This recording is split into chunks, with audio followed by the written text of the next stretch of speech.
رسولا منکم، فرمایا جیسا کہ ہم نے تمہیں میں سے تمہیں ایک رسول عطا فرمایا۔ وہ محبوب کیا کریں گے؟ یتلو علیکم آیاتنا، وہ تم پر ہماری آیتیں تلاوت کریں گے، وَيُزَكِّيكُمْ، اور تمہیں پاک فرما دیں گے۔ انسان تھوڑا سا بھی اس کی طبیعت پر کوئی میل کچیل ہو تو وہ بوجھ محسوس کرتا ہے۔ آپ صبح کسی ایسے راستے سے گزر گئے کہ کچھ گرد کچھ مٹی آپ پر پڑ، اللہ تعالیٰ آپ کو مہنگے مہنگے موبائل دے، آمین تو کہیے گا، کبھی کبھی چھوڑنے بھی چاہیے، اللہ آپ کو جزائے خیر دے، دو چار لوگ بنا لیں باقی کو دے دیں، پر یہ ہے کہ موبائل ادھر ہی ہے، میں نے تو چلے جانا ہے۔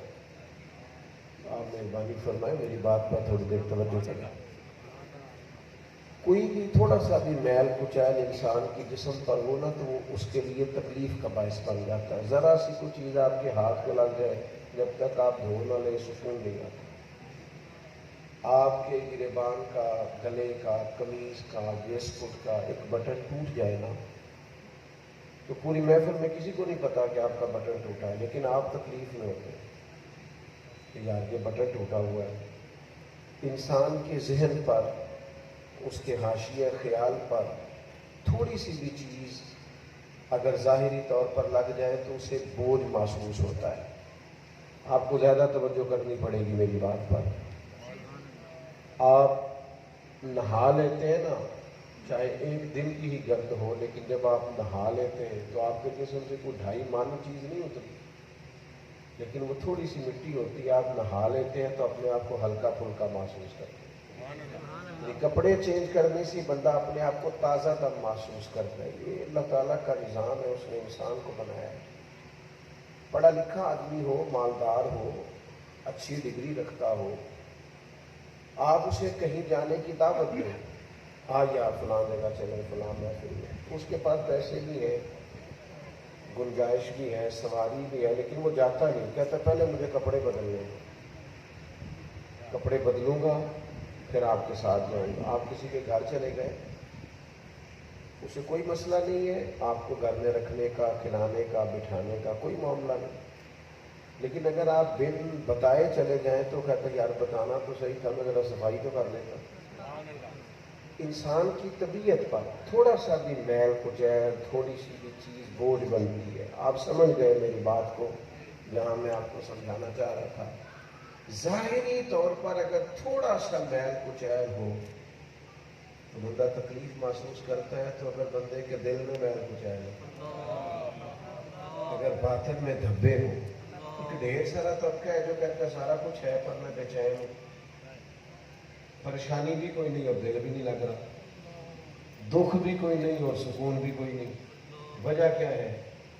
اس پر غور کرنا چاہیے۔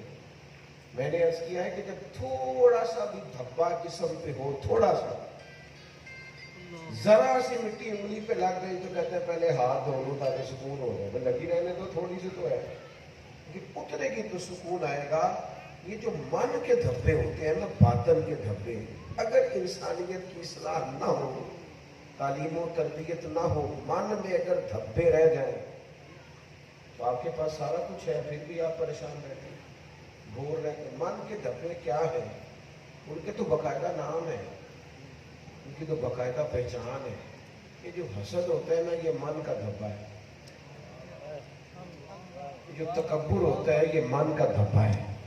یہ جو عداوت ہوتی ہے نا، بغض ہوتا ہے، یہ من کا دھبا ہے۔ یہ بندے کے باطن پہ، یعنی کسی بندے کا ذہن بن جائے نا، میں تو معزز آدمی ہوں علاقے میں سے، یہ اس کا اپنا ہی خیال ہے، پتہ نہیں کوئی معزز سمجھتا ہے کہ نہیں، لیکن دھبا اگر چڑھ گیا نا اس کی طبیعت پر، بندہ بے چین رہے گا۔ کیوں؟ وہ کہے گا یار وہ فلانا منڈا لگ گیا، میرے کو بھی سلام بھی نہیں کیتا، میں فلاں مجلس میں گیا ہوں، انہوں نے میرا اسپیکر کے نام ہی نہیں لیا، مجھے اسٹیج پہ نہیں بٹھایا، مفت کی ٹینشن، ہر وقت کی پریشانی۔ کیوں؟ کہ اندر ایک مزاج میں ایک بات آ گئی ہے کہ میں بڑی شہر ہوں، وہ جینے نہیں دے رہی۔ جو لوگ سادے ہوتے ہیں نا، یعنی جو جوان ابھی گیا ہے نا، اس نے 4-5 ہزار روپیہ دے کے بال سیدھے کرائے ہیں، تو پریشان بھی بڑا رہتا ہے کہ یار میں انہیں پیسے لا چھڑے تب دے کوئی نہیں پیا، تو جو آدمی سیدھا بیچارہ ابھی چارہ کاٹ کے آیا تھا 4 گھنٹے پہلے اسی طرح منہ دھویا کپڑے بدلے آ گیا تو پیچھے بھی بیٹھ جائے, اس کی ویڈیو نہ بھی بنے, فوٹو نہ بھی آئے, کوئی اسے سیاسی سماجی بڑا آدمی نہ بھی کرے تو ایسے کسی نے کچھ بھی نہ لگ رہے نہ کوئی ساتھ. اور حضرت بلے شاہ کہنے لگے اٹھ نہ بلے آ چل نہ اتھے بسیے وہ جتھے بس تیری ساری اللہ. اٹھ بلیا چلو اتھے بسیے جتھے بس تیری سارے اللہ. نہ کوئی ساڈی ذات پچھانے نہ کوئی سانو منے. سبحان اللہ. اس چکر سے باہر آنا ہے کہ کوئی میرے ہاتھ چومے, کوئی میرا نعرہ لگائے, کوئی میرا یہ من کا دھبا ہے. یہ میل کچیل چڑھ جاتا ہے, سینے پر بوجھ بنتا ہے. کوئی مانتا نہیں, ویسے لوگ مانتے نہیں. آپ بھی نہ مانیے گا, آپ کی مہربانی. ماننا نہ مانتے نہیں بنتے.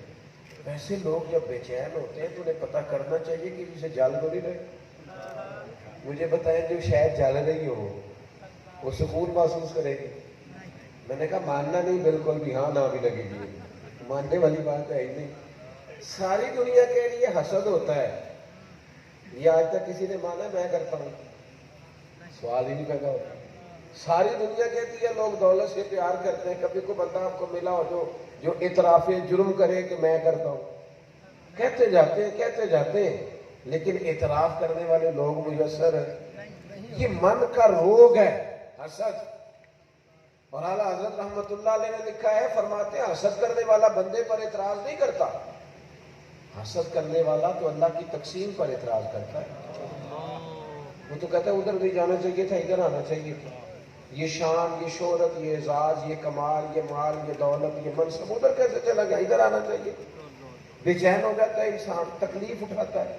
اللہ فرماتے ہیں میں نے تمہیں محبوب دیے ہیں, یتلو علیکم آیاتنا, وہ تم پر میری آیتیں پڑھیں گے, وَیُزَکِّیکُم, اور تمہیں پاک صاف فرما دیں گے. سبحان اللہ. حضور سے سیکھ لو, نبی پاک سے سیکھ لو. یہ جو تکبر ہے نا, کسی کو چھوٹا سمجھنا, یہ بہت بڑا روگ ہے انسانی زندگی میں. ہمارے یہاں بہت سارے لوگ نا اپنی شان خود ہی بنا لیتے ہیں. تو کہتے ہیں میں 25 سال خدمت کی تھی, کسی نے 30 سال کی, کسی نے 18 سال. وہ خود کو خود ہی اپنی شان بنا لی. اس شان کے پیچھے لگ کے بیچارے پریشان ہو جاتے ہیں. شاہ پر کوئی اٹھائے میرا, کوئی مجھے سلوٹ کرے, کوئی میرے جوتے اٹھائے, میری عظمت سمجھی جائے. آپ دیکھتے ہیں بہت سارے لوگ سارا دن اپنے حقوق کے بیان کرتے رہتے ہیں, اپنے گروہ کے بارے میں. اس گروہ کو کوئی نہیں پوچھتا. آہستہ آہستہ نتیجہ کیا نکلتا ہے, انسان سہارے ڈھونڈنے والا ہو جاتا ہے. شیخ الحدیث, استاد الاساتذہ حضرت علامہ عبد المصطفیٰ اظہری صاحب رحمۃ اللہ علیہ, اعلیٰ حضرت کے خلیفہ تھے جنہوں نے بہار شریعت لکھی ہے, مولانا امجد علی صاحب اعظمی رحمۃ اللہ. ان کے بیٹے تھے بہت بڑے عالم. لکھا ہے کہ ایک دفعہ لاہور میں خطاب فرما رہے تھے تو تقریر کرتے کرتے کہنے لگے میرے ہزاروں شاگرد ہیں اور ہزاروں چاہنے والے ہیں, اور اللہ کا شکر ہے میں اپنے جوتے خود اٹھاتا ہوں. کہنے لگے میں اس تکلف کا شکار ہے, بلا وجہ اپنا احساس بنا لینا, بلا وجہ. وہ میری اماں جی, کبھی ہم انہیں گھر میں کہتے نا کہ اماں جی چھڑ دے, اسی جو سارے ہیں وہاں تے اماں جی فرمانے تھوڑا پہلے میں بہما تو گائی جا ماں. فرمان لگے میں اپنے کام آپ کر سکتی ہیں, میں کرن دوں. اس سے انسان تک ہم نے نا بلا وجہ بات سینے تاری کر لی, وہ ہمیں تکبر میں مبتلا کر دیتی. اور نبی پاک علیہ السلام نے فرمایا جس کے دل میں رائی کے دانے کے برابر تکبر ہوا,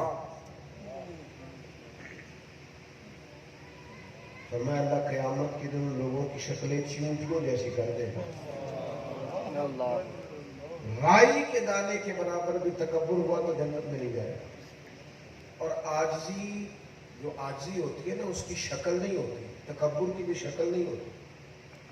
بہت سارے جھوکے ملنے والے بھی عاجز نہیں ہوتے, وہ تو کام کھڑا رہے ہوئے ہیں. ہاں, بہت سارے بڑا میٹھا بولنے والے بھی عاجز ہیں, وہ تو اپنا مطلب پورا کر رہے ہوتے ہیں.